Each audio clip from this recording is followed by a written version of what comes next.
this week's God Squad Up Front. Here's where we discuss big issues and trending topics. If you're ready, so are we.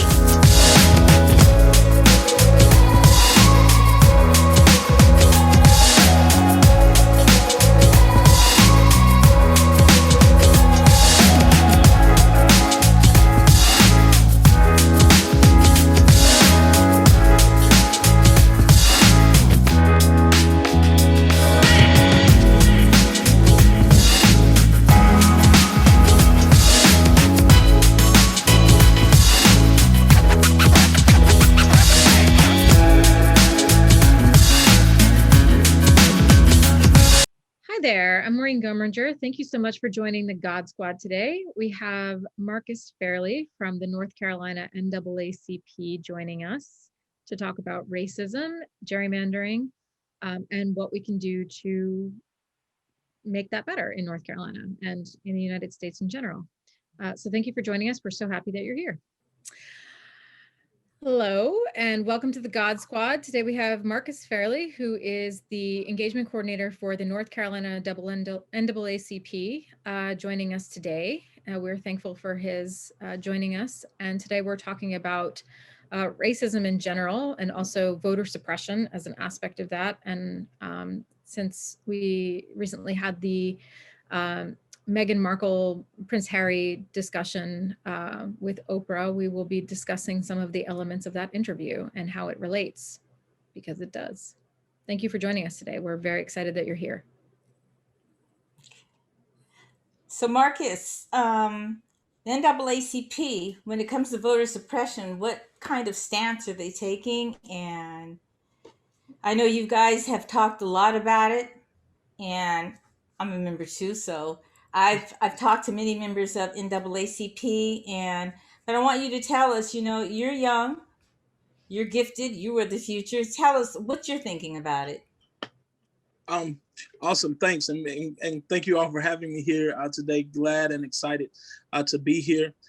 As a member of the NAACP and as an engagement coordinator, where we have 100 branches throughout the counties of North Carolina, one of the things that we have pushed, and it was started under the leadership of Reverend Dr. William Barber, was the Moral Monday movement and the push. And that was where we had the 15-point people agenda that, of course, can be found on our website at naacpnc.org. But one of the things that we pushed for when we started that was we have a zero tolerance for any form of voter suppression. And one of the things that stood out, we've sued the state on multiple occasions and won when it comes to voter suppression, whether it was voter ID laws, whether it was trying to strip people off of voter rolls. Every single time that we've sued the state, we've won.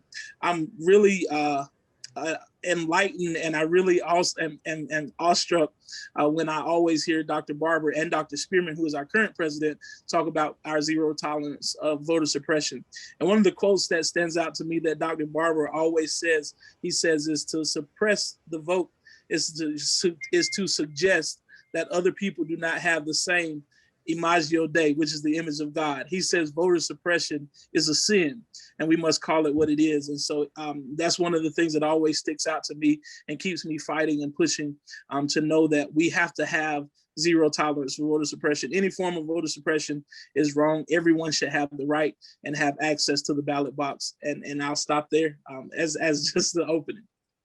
I was thinking when the GOP, they were talking about Sundays, and they were talking about not allowing or making it difficult for people to vote on Sundays.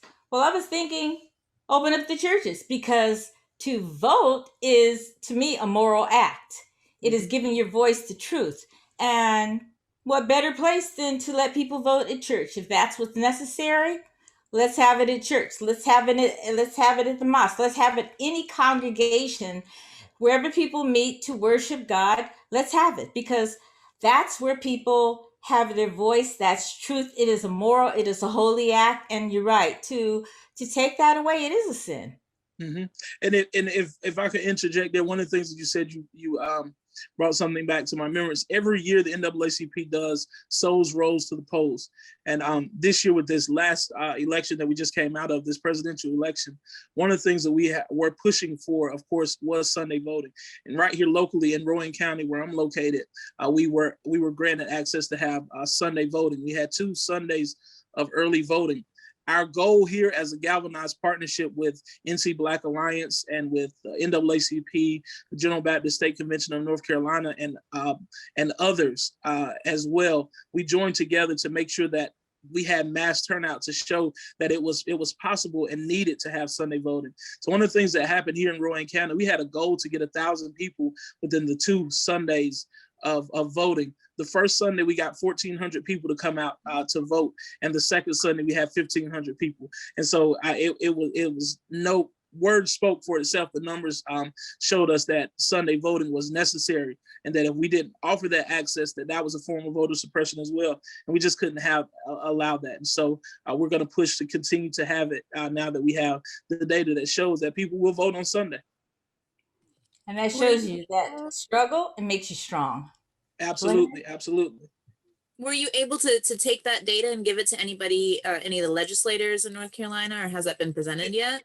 Well, one of the things that we did here locally, we're working with it on a large scale across the state.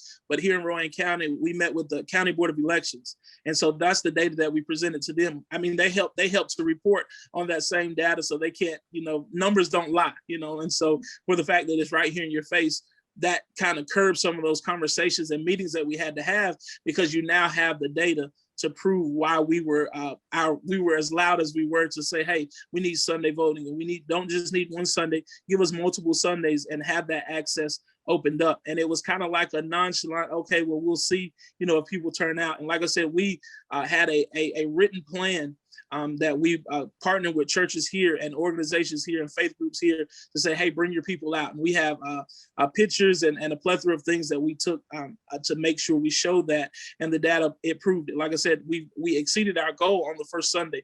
We just wanted to say at least 1,000 people come out, but we had 1,400 on the first Sunday, and the following Sunday we did 1,500. And so it's evidence that we can keep bringing it up to say, hey, this is why we need it. See, that's amazing grace right there. Exactly. That's what it is. When you become inspired to do something, then you have mercy, really mercy from above that's helping you. You push and you get a helping push. And just the fact that you're able to do that shows you how many people there were willing to vote, that wanted to vote. And that's what, we've all got to push harder to get people registered. And they're making it so difficult, even for older people to vote. 10 hours in line. There is enough space around America that no one should wait more than 45 minutes. Absolutely. I mean, we drive through McDonald's. We go to the bank. Everything is so, technology can do everything else, but technology can't help for people to vote within a certain amount of time. I mean, you see people with lines. You could have people with their boards and hand them the boards and let them come up and everything's filled with before they decide to vote. There is a way to process this faster, but when it's suppressed like that, it makes it very difficult for certain people to come out and vote. And when you make the voting places miles away, I mean, like in Georgia, they pulled every stunt possible. You make it impossible for people to come out and vote, but they still came. And one of the things that we did when we pushed around the state with Dr. Spearman, we went on a city tour, is what he called it. But one of the things that he was doing during early voting was he was capturing moments of people that were first-time voters. And this was people that were as young as, of course, 18 and as old as maybe in their 80s and 90s. And we were capturing that to tell the story that that if people have access, you keep mentioning this access of how far the voting polls are, or if they have rides, or if it's accessible to them, which is another form of voter suppression, which is why we in turn created the Souls Rolls to the poll, so that people would have rides to that. And then while we're talking about racism and something that is suppressive, is the same thing with the access to the vaccination shot for those that would like it. Is an access issue. It's not an issue of not being able to not want it. It's having access to be able to attain it. And so that's one of the things, especially when we talk about voter suppression and racism across the board. A lot of times it's not people's unwillingness, it's their ability to have access to the resources and the materials and the things that are needed Right. to just thrive, just to thrive in life. Those are the things that we miss out on.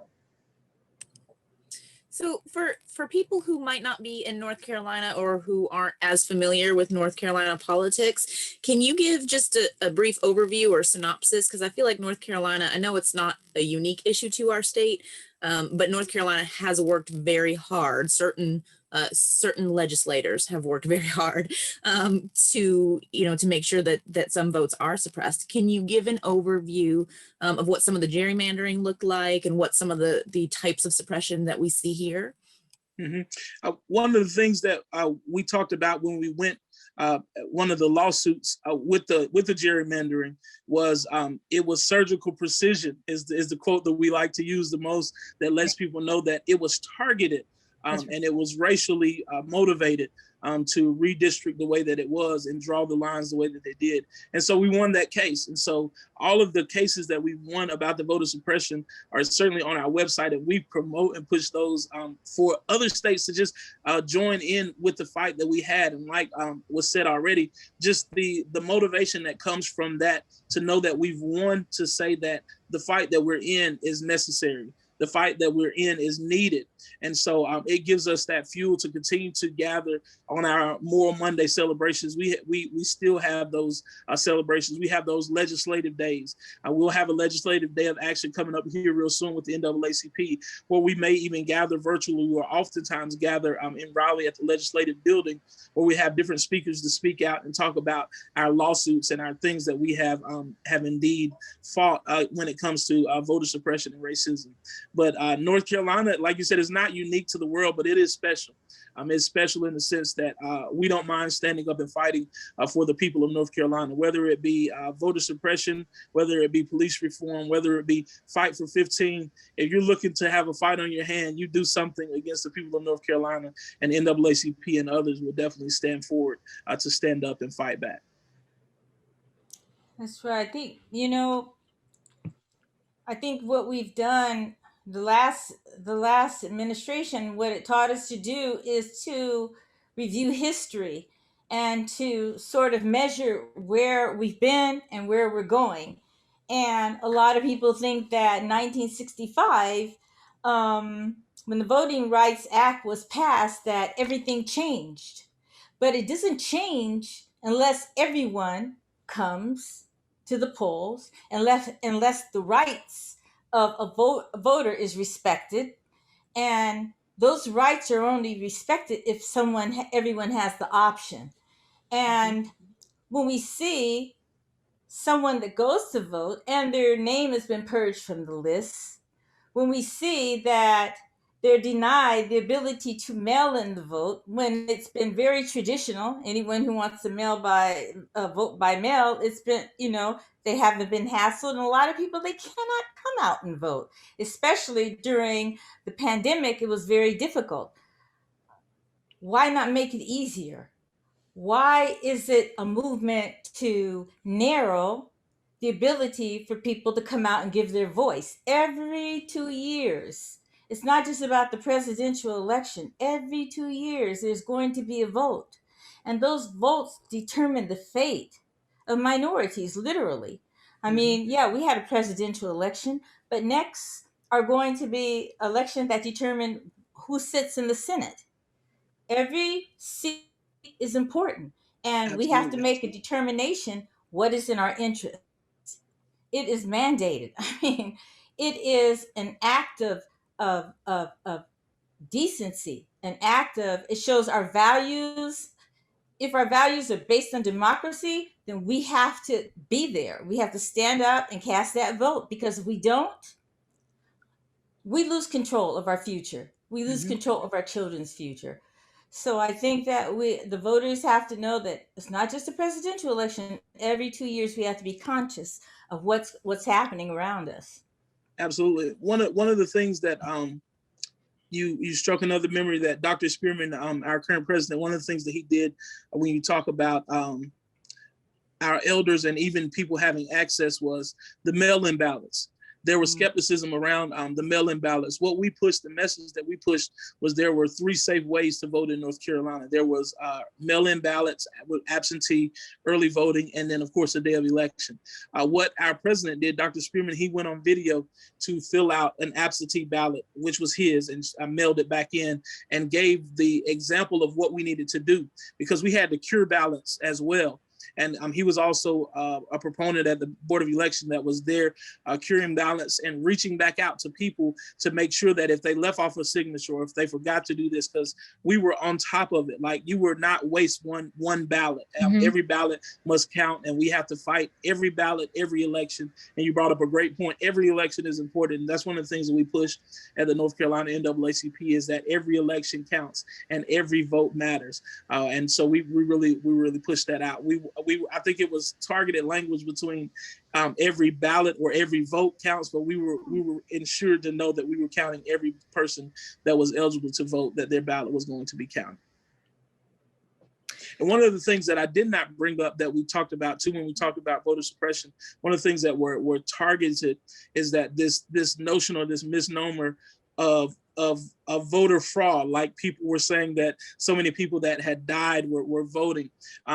The voter fraud was turned out to be non-existent here in North Carolina. And that was another one of those challenges that we had to face, and we overcame the narrative and changed that there's no such thing as voter fraud. It wasn't existent here in North Carolina. And that was one of the challenges that we fought through at the North Carolina NAACP with our partner organizations to make sure that narrative was not being cast. I think everybody has to look at things through a really broad lens and think about it. Why would someone suppress your vote? I think that they want to keep things, the status quo, the way it is, and that they are, they resent change. And it's a new world out there. America is a multicultural society with many ideas, different opinions, and everybody needs to be counted. Everybody's right has to be recognized. And the majority of people in America are minorities and Black and brown people, and they want to be represented. They want the communities to have equal access to quality education, schools and universities, just like they diminished the ability for private universities, especially private Black universities. And a lot of these determinations are made by people who sit in the Senate. And so if these people aren't representing the needs of the people, we need to put someone who's going to recognize the needs of the people. They're not only not representing the needs of the people, they're also given this idea that gains for one group of people directly takes away from another group of people. And this idea has been promoted quite strongly since the Nixon administration, and then it was taken and the Reagan administration really took the ball and ran with it. This idea that social programs that promote public good across the board were being overutilized by people of color and Black people, and created this false dichotomy between what's good for with the whole population and what's good for this one group of people at the expense of white people. And that has always been a lie. It was always a lie. What we know to be true is that public resources mean that as a community, we all rise together, and that promoting public good for one group of people who have been suffering through systematic, for systematic means for decades, for centuries, frankly, but for decades in the, in policy, in current policy. It's a lie that allowing groups of people to vote and to promote the interests of our entire population is going to harm any one group of people. But I think that's a little bit, the confusion is that we go, well, why does this group of people not realize that, this group of people is not speaking on behalf of this other group of people, but it has been a political myth for decades that if Black and brown people have a voice, that somehow white people lose out, and that has never been true. Mm-hmm. And I think that's, I am the secular humanist voice in this conversation, and I need for folks to know that from a humanist perspective, this is not true. That as a community, our fates are tied together, that we are bound up in each other, and that if one group of people is being harmed, then we are all being harmed in some form or fashion, to a lesser extent. But it's really important to know that voter suppression is not accidental. Surgical precision is the word that, that I would use. I'm really glad that Marcus brought that up. And that it's not helpful to anyone, and it's harmful to a great many people. I think that somehow one group of people have to get past that feeling of entitlement. They have to get beyond slavery is over. The day of thinking that someone is there to serve and someone is there to accept, it's over. That certain people in society are the only ones that have never received reparations. They're the ones who built the country and have failed to be acknowledged for what they've done. And even currently, I was shocked at the resentment when it comes to the stimulus checks. And these resentments were made by very, very rich, affluent members of the Senate. And one man said something about, well, they're just going to buy more drugs or alcohol. And I was thinking, who is they? Right. That was a racist statement in itself. And people have been suffering since the beginning of the pandemic. They've lost jobs. Businesses have closed. Does he not think there is a need? There is a need in every household in America to try to replace a little bit of what's been lost. And to make that assumption is so narrow-minded and so racist that this person shouldn't even be representing anybody, because he looks at things in a very racist, narrow way. And I think that the stimulus check didn't go far enough. Until the pandemic is over, they should have managed a system where after 6 months, people in need should be able to naturally get another stimulus check. Why is it that the president has to literally beg the Senate to act? People that are wealthy, people that have millions of dollars, that have made millions of dollars just because they're in a political situation where they make connections. But the average guy, they don't have those connections. They have these little kids going to school, and some of them have lost their jobs. It's hard to feed a family, plus you're feeding the kids that are at home. So, let's make things fair. Let's make things fair for the people that have gone out there, that have worked for not just 8 hours a day, but for 10 hours a day just to make ends meet. And show some respect for everyone in this nation, and not just for a small few. I mean, things have got to change. They've really got to change. And not just as far as America is concerned, but internationally. I mean, this whole concept of who people of color are and what they should have and who's higher than the other, it has to stop. I mean, going back to the Meghan Markle situation, this child is denied a title because of his race. Are they afraid that if he came out darker, he might be king, and that would be a disadvantage to people of the UK? Come on. Obama was the president. He stood up to the challenge. It's okay to have a king of color. Why would anyone see racism is in the DNA of so many people across the world that it's hard for them to transcend that. But as long as they don't, other people are being buried underneath. They're being buried, and they want to be able to breathe. That song where the young man sing, "I just want to live." Mhm. People want to live. They want to be able to live and breathe, and to be free from those invisible chains that are wrapped around them. But they can't. Not until people free them from their false sense of entitlement. And that's what's happening. I mean, what we just saw in the past few years, that opened Pandora's box, but it was always there.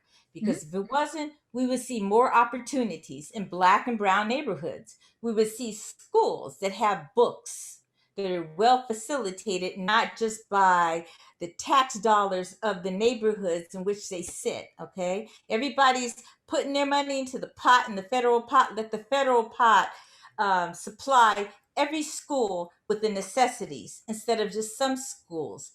Every brown and Black person has a right to an education. They have a right to a good job after they've had that education. I mean, George Floyd, yeah, may God mercy on him. He had a foot on his neck for what, 8, 9 minutes. Black and brown people need for those who are entitled, those who have a sense of white nationalism, take their foot off the necks of minorities. Take the foot off the necks of those who are struggling to overcome. Until then, we won't have anything. And it has to change. And I think, I mean, I leave it to you, ladies. I mean, you know the trauma that causes. It has to cause trauma. For every Yeah. action, there's a reaction. We can Absolutely. speak to trauma, but two things. One, I think you always sort of assume the best of people, Kalila, which is a wonderful thing in your nature. But you said that people have to start to want to transcend this. I don't think that a good chunk of the population, or globally or here, wants to transcend that. I don't think it's that they don't understand racial issues, or they don't know that it's a problem. I think it's that they're actively choosing not to transcend because it upholds their worldview, and oftentimes benefits them. So it's not a lack of knowledge. It's not we have to explain this. I think people understand it and they don't care. And to your point about, slavery being over, I would argue that it's just shifted into our justice system and into the prison system. It's not over. It just looks different right now. And part of that is our policies too. And voter suppression goes right in with all that. So coming from the position of the idea that people are doing the best they can with the knowledge that they have,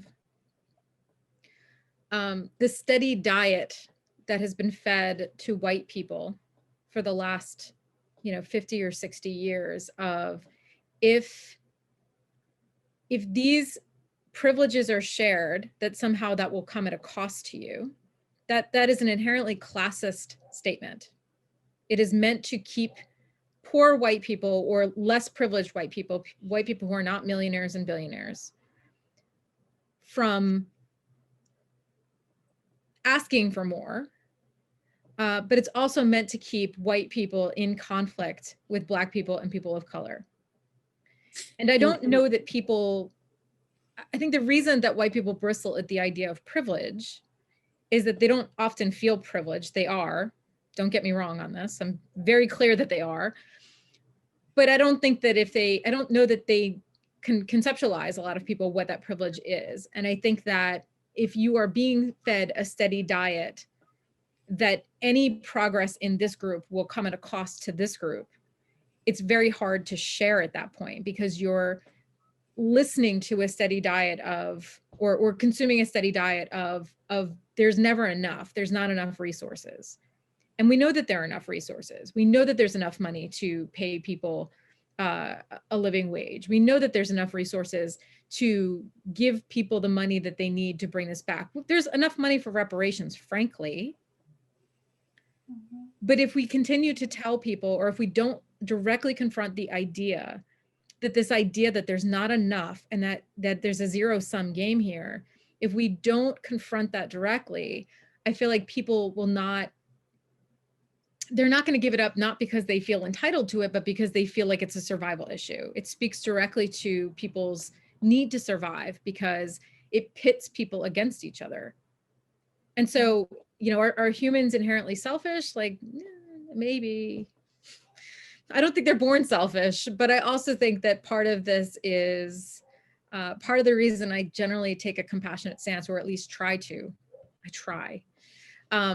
Is that I believe that if we assume that people are inherently selfish and terrible, we don't get very far in changing their hearts and minds. How do we dig deep? I mean, this heart within us. I mean, I can look at you, Maureen, and I can say, I love you and you're my sister. I trust you completely. Right. And Marcus, you know Al Shirley. He is a trailblazer. He's a white man that's been with the NAACP forever. And we love him and we trust him. And Katie, I tell you everything. And there is a trust in that those barriers, I don't believe those barriers exist amongst us. And Marcus, you know the NAACP, they have people of every color, including white people, walking around there, and there is a bond. What is it? What is it that won't cleanse out of certain people? Why is it? What and how to cleanse it? Because it's smothering a lot of people. It causes people to get shot in the back. What is it? Why did Cain kill Abel? Jealousy or selfishness? Felt like his brother was getting more than he was. Yes. Didn't want to give up his stuff. And as a not particularly religious person, like, I mean, I don't have a lot of compassion, I guess, for Cain, but at least, you know, I guess the idea is that there's a sin, if you will, in that sort of selfishness or the delusion of insufficiency. There's a sin in the delusion of, you know, that if it's the strangest thing to me, because again, like the entire, well, it isn't. I go back and forth with this, that the American dream is about liberty and the pursuit of happiness, although it never ever was, right? Never in practicality was it ever really that way. But a lot of white Americans will talk about life, liberty, and the pursuit of happiness, and then they will merrily go about their ignorance of voter suppression, or know and not and be apathetic or not care or support it. And I don't know how educated a lot of folks are on gerrymandering and voter suppression. I feel like when I have this conversation, it's a lot of education. I think one of the things what I would say to jump in here, and I think Maureen, you said it. Here's the hope. That I have. I'm very optimistic, and the power is always going to be with the people. One of the things that we push here at the NAACP is fusion coalition. And that is allies and people of all races, genders, and creeds. Every time I hear Dr. Barber, Dr. Spearman speak, they talk. One of the things, it rings in my head because they're heroes of mine, that they talk about this fusion coalition that is going to take people of every color and creed to change this nation. I don't think that our focus could necessarily be on those that will never change, because I think Dr. King knew that there would always be evils and ills that worked against us. One of the things that I think that we pride ourselves in is, Maureen, you were talking about a diet that we're being fed. And if we feed the diet that, just like we've been talking about tonight, of where voter suppression is the lead on, that is that if we look at our interests the That's things that matter to us, if we elect people that protect our interests, our healthcare, our education, all these things that we've talked about tonight, then we'll see that actualized and real in real time. And one of the things that we can see and how we can see that is in this past election, the National Association we targeted, I had the privilege to serve as the state civic engagement coordinator for the Black to Vote campaign, where we targeted 20 million Black people to go to the polls and vote. And one of the things that we did, the challenge is once we got into the communities to educate, it was a phenomenal program where we educated people. We not only educated them about the voting process and the political process, we also encouraged them to vote early, and we also encouraged them to get out to the polls. And so once we use this energy and fuel this energy to keep moving forward, I think we have to be optimistic, and we have to know that that power is changing and the horizon and the tides are coming and turning in our way and in our favor, because we have that fusion coalition. We have the power lies with the people, and if we continue to push what it is that we like to see, we'll see it actualize and realize. It may be after us, but we got to continue to push it and continue to have people to know that there is hope at the end of the road. There's light at the end of that tunnel. And so if we push that, it all goes back to what we're talking about tonight, is the vote. The vote is not only, I know it's a cliche, the vote is our voice, but that really is important. That really is imperative to what it is. And this notion of, like you said, that giving one group more is going to take away from another, is seen in healthcare. It's seen in the fight for 15. Yes. It's seen in every facet of education. There's not an ill that we're faced with that we can't see that ill that we're faced with, but we'll continue to push and we'll continue to thrive, and we'll continue to say, even now today, that when we talk about police reform, unequal protection under the law, Breonna Taylor, right. we're still fighting for her on this day. We honor her today, as we say that she was dealt a wrong hand by the justice system, that she was in her apartment, and they took her life. And so we have to continue to fight on every front. But the bulk of it is what we're talking about today, and the hierarchy is voting and the suppression, and that covers a multitude of sin, kind of like love with our faith in the Bible. But that's what I have to say. I'm excited. I'm thrilled. This has been a great conversation, but it just fuels me to keep on going, and to say that there is hope in all that we do, and why we do the work, and why we ask the hard questions, and why we continue to fight, because there's a generation that will probably come after us that we want to make it easier for, just like our foreparents did. So I'll stop there, because I get riled up. No, thank you so much. You know what? I really like that you brought it back there. Yeah. I really advocate for everybody and anybody to join that, especially in North Carolina, to join the NAACP. Walk in there, catch a meeting, go on the website, become a member, and let that be your compass. Follow the programs, go to the meetings. They will listen. And by listening to their words, you're going to find your own words. And it really is a great adventure. And you learn tools to make the decisions. Like we think limited, like certain states.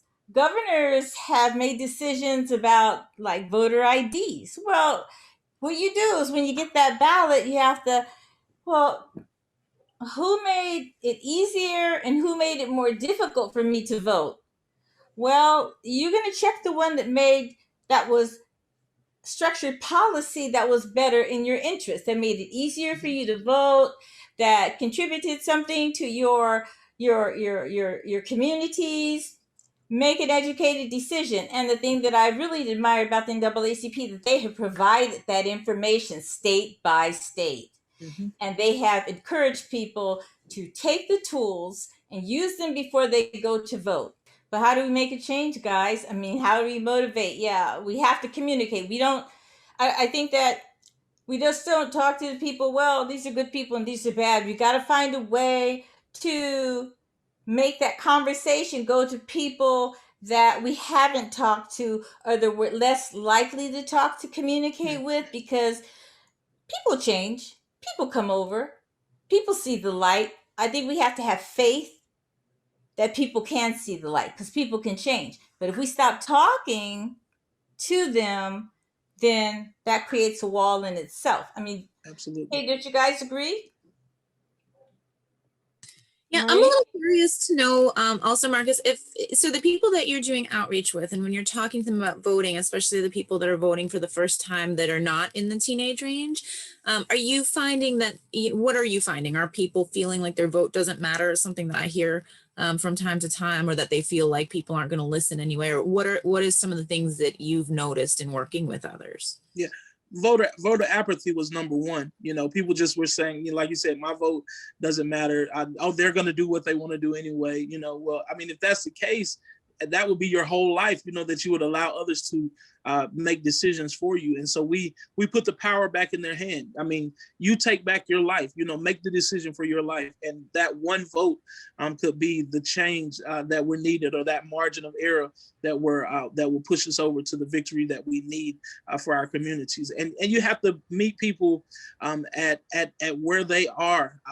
Howard Thurman says, meet people at the ashtray level. So I always try to find conversation with people that of something that will interest them. If they have grandchildren, talk about you know, healthcare and how that can affect their futures or their future generation, or talk about education. Find some commonality with people that will say, "Hey, this is why I need to vote." You know, listen to their conversation, and you'll find a reason to help convince them of why they should vote. And then most of the time, once they start, it's you can hear the record that they'll never miss it again. There are those that we tracked for that were first time voters.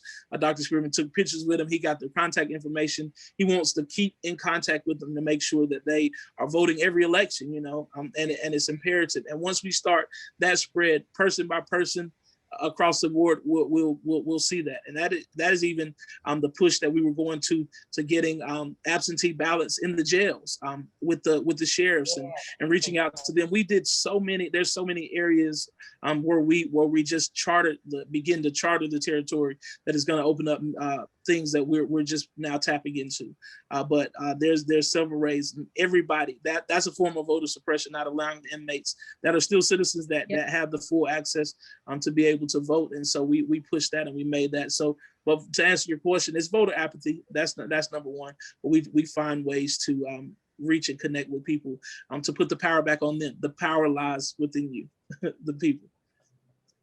That's right. Even people that have voted for a long time, I'm going to tell you, in the last election, maybe about 6 months before, I flip-flopped back and forth. I said, oh, it's not going to change. Oh, I felt defeated.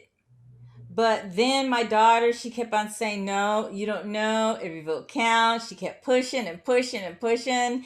And I was going back and forth. But then I realized as you're getting up there, you got to do something. You make that choice. Either you're going to do something, you're not going to do something. So I at the end, I always go and vote. But sometimes it just takes that motivation, that push to get you to do something. It's like a diet. You're going to do it, you're not going to do it. You're And gonna do it it's or like you're not. voting, you know, it's you got to just do it. And it's hard, especially when you feel defeated, when there's a history of defeat when it comes to, you know, Black history. I mean, this country, there's a Black History Month, but come on, we need Black change. We need Black power. We need Black endorsement. We need to be validated as Americans in this society. And when that's not seen, or the achievement has been so hard, you feel defeated. But like you said, Marcus, it's not going to come unless we do something about it. Absolutely. That's right. The cheerleading and the accountability, I think, probably helped quite a bit. The cultural norm of voting, despite the sense of defeat, I think can help. You know, I think just the idea that this is a thing that it's the voice that we have. It's the voice that it's the vehicle of change. And helping folks actually actualize that, I think, really matters too. Overcome gerrymandering. I'm still very confused about about the actual historical development of the, of the precise gender gerrymandering. But I like the idea of being a force of subversion against it. And if barriers are put up, how do we subvert them? How do we make it so that, we make it easier for folks to vote when there is legislation that puts up barriers to voting? Well, it's difficult with the redrawing of the districts. Number one is it just really depends on who's in power. Right. And so one of the things that we really push to fight against, and so we'll challenge anybody who's in power, it doesn't matter your political affiliation. One of the things that we push for people, and that's where voter education comes in. And so you got to have, with voter suppression, you got to make sure that you're educating people on the political process. And if they're educated, they'll be able to make, the best choice in their interest. And so once we get to that point, and we get past that, then it won't matter who's in power and what lines or districts they draw, as long as you have informed and educated voters. And once you achieve that, then you can break any barriers of voter suppression once you have an informed an educated voter. And that's what we push. That's why we push information. We also one of the things that we did is to make sure that we're present. Many branches across the state of North Carolina during this election cycle were safe sites. And so we were at voting places that may tend to have tension or would turn people away or say, hey, we can't find you, and we were there to make sure that they had access and that they were able to vote. We were there to make sure that, as was stated earlier, that if people were coming through, that they had access to drive up. They were concerned, hey, is my ballot going to get counted and turned in if I do curbside voting? And we're there to make sure and ensure them that your vote is going to count, that your ballot will be cast.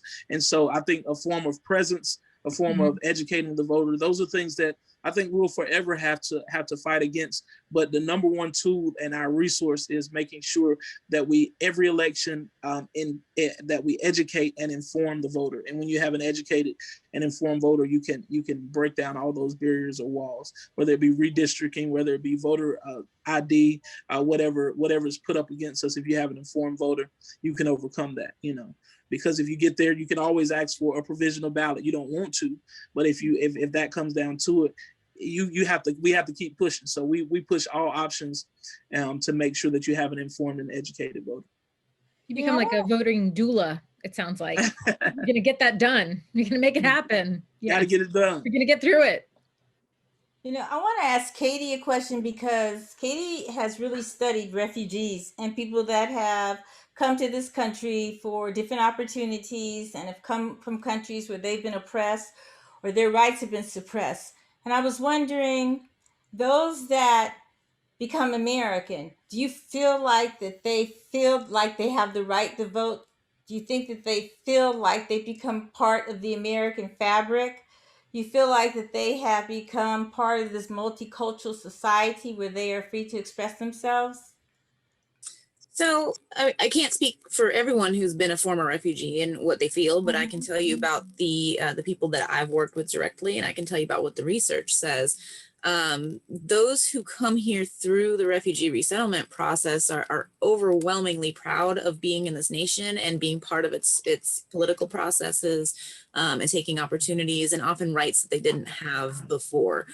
Some that I've worked with have come from places where they've been actively denied the opportunity to vote because of things like their race or their class or, their religion sometimes. And all of them are very excited to be able to vote and to be able to do so. Sometimes there are some barriers. Sometimes there's language barriers or, just general process understanding things. And that might be another way to even do more outreach into the community as well. But overwhelmingly, the answer would be yes. And in general, they're very happy to be able to participate in things like this.